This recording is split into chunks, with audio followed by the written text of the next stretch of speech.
A lot of investors are getting worried that the market is top heavy. There's a lot of concentration. Just a few companies really move the market quite a bit. That's very clear. I'll show you. And then how would you manage against that risk if you wanted to? I've got 3 ways, that and more, coming up.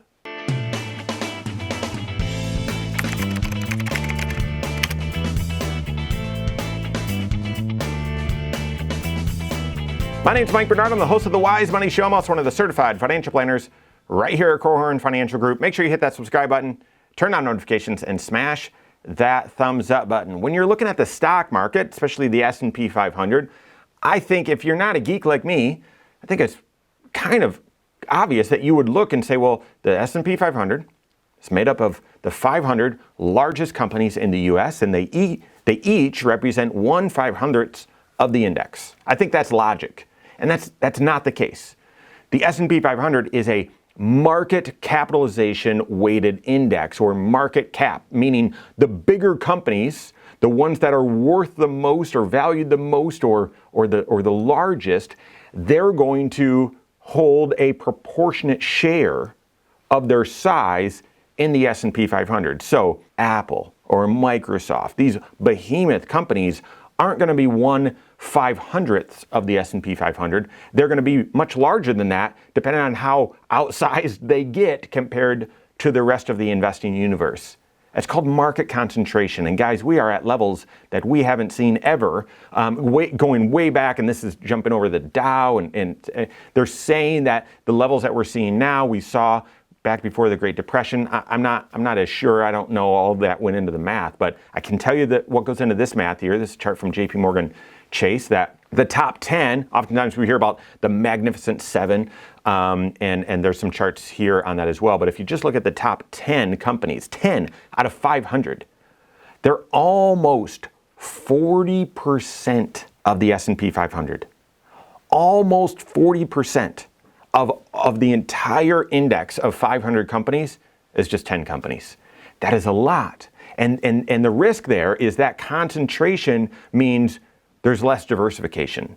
That one of these areas, one of these businesses has a foul, does something wrong, has a recession, or their industry goes down, or mismanaged, or catches a cold, that really can cause the entire index to really go lower because of how top heavy the market is. Now, this is something that we've been watching. When you got this and you've got high valuations, really high price to earnings, at least to us, it's not flashing warning, but at least is giving a signal. Okay, market could be a little risky. Make sure you're diversified. Make sure you know how much offense you're playing, how much defense you're playing. Now, I wouldn't necessarily say this concentration, awful thing, undo, abort, get out, okay? But if you were looking at wanting to manage this risk, how would you do so? This higher concentration risk, if this really made you nervous, what would you do? You got to work with your certified financial planner. I'm not going to give you direct investment advice or give you specific tickers or anything like that. You got to work with your CFP. I'll just give you a few ideas, a couple ideas, 3 ideas that you could consider with your CFP if you're going to try and manage some of this concentration risk. The first is to use something called an equally weighted index. And this could be a complement to your normal large cap holdings, either index fund or whatever, or it could replace it, if depending on how nervous you were. But an equally weighted index is one where you're actually buying an exchange traded fund or a mutual fund that says, listen, we're going to own the S&P 500, but we're not going to own it cap weighted. We are going to own 1/500th of each, and therefore it's going to neutralize, and we'll rebalance, and you've got to find out what their mechanics of doing so are. But we are going to hold it equal, all 500 equal. And take a look at this chart. You know, we've had this question before from fans of the show saying, well, which one's better? Which one's right? It's going to be dependent upon the season. I personally like the normal cap weighted index. It's a way of having companies that have done well, performed well, continue to ride, letting those winners ride. It's a I'm sorry for the jargon, but it's a passive way of active management, right? If Apple has been a fantastic investment and is riding momentum, the cap weighted index, you're going to own more and more and more of it. But it does pose a risk. So equally weighted, if you look here, recently, it's underperformed significantly. Underperforming 12% last year and 12% the year before that. You can see in 2022 and even 21, the equally weighted did a little bit better. Also note, equally weighted did better during the tech bubble, when the bubble burst. I think you're seeing a pattern here that when the market's doing well, then letting the winners ride, if you will, that there are a few companies that are really going to carry the market higher, like last year where the Mag 7 contributed to more than 50% of the entire S&P 500 return.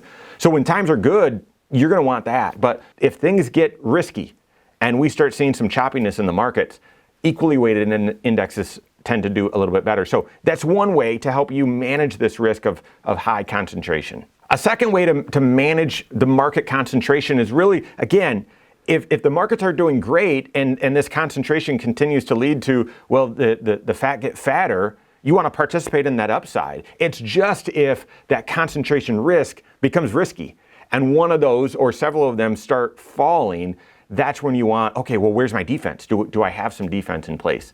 And the way to do that is hedging. I've gotten a lot of questions because we've been using that for several years now. And even though you got to work with your CFP, as I've mentioned, hedging, people have left comments saying, what do you mean by that? What do you mean? Well, there's lots of ways that it's applied. That's why I'm not necessarily defining it, because it can mean a lot of different things to you.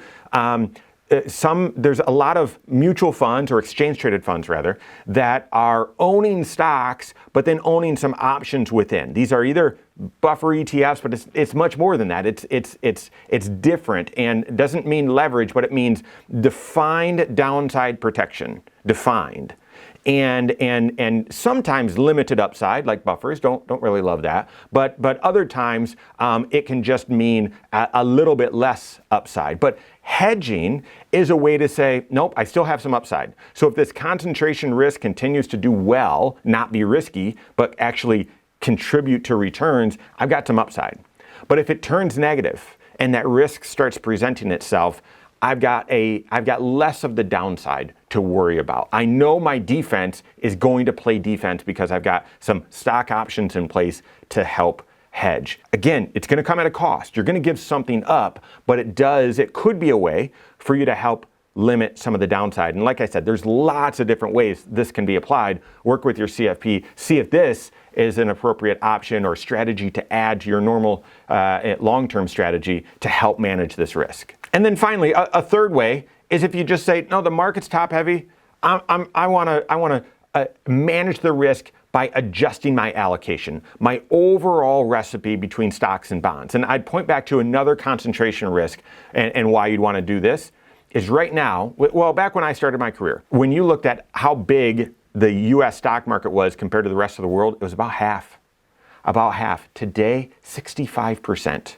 So the U.S. stock market is getting it to be a greater and greater portion of the entire global stock market. And you might say, well, yeah, the companies have been fantastic, and I would agree with you.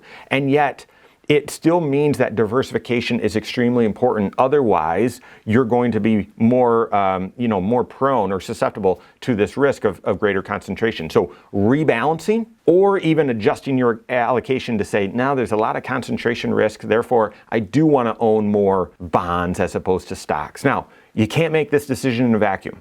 And we talk about that risk all the time. You've got to work with your certified financial planner to see, what are my goals? What am I investing for?